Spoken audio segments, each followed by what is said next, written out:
जैसे ही पत्नी ऑफिस में कदम रखती है, पति तुरंत रिया से थोड़ा दूर हो जाता है। रिया मुस्कुराते हुए आगे बढ़ती है और पत्नी से कहती है, हाय मैम, मैं सर की नई असिस्टेंट हूँ। इतना सुनते ही पत्नी का बॉडीगार्ड रिया को बाहर ले जाने लगता है। पत्नी गुस्से में बोलती है, तुम उस लड़की के साथ इतना चिपक कर क्यों खड़े थे?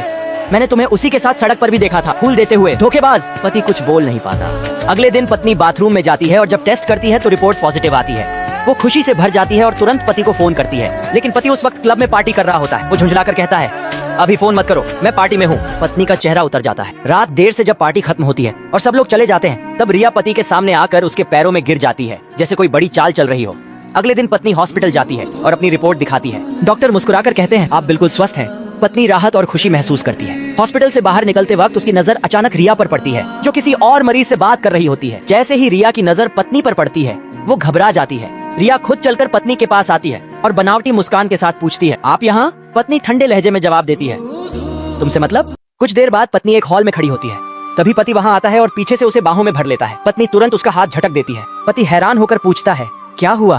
तुम इतनी उदास क्यों हो? पत्नी चुप रहती है, लेकिन उसकी खामोशी बहुत कुछ कह रही होती है।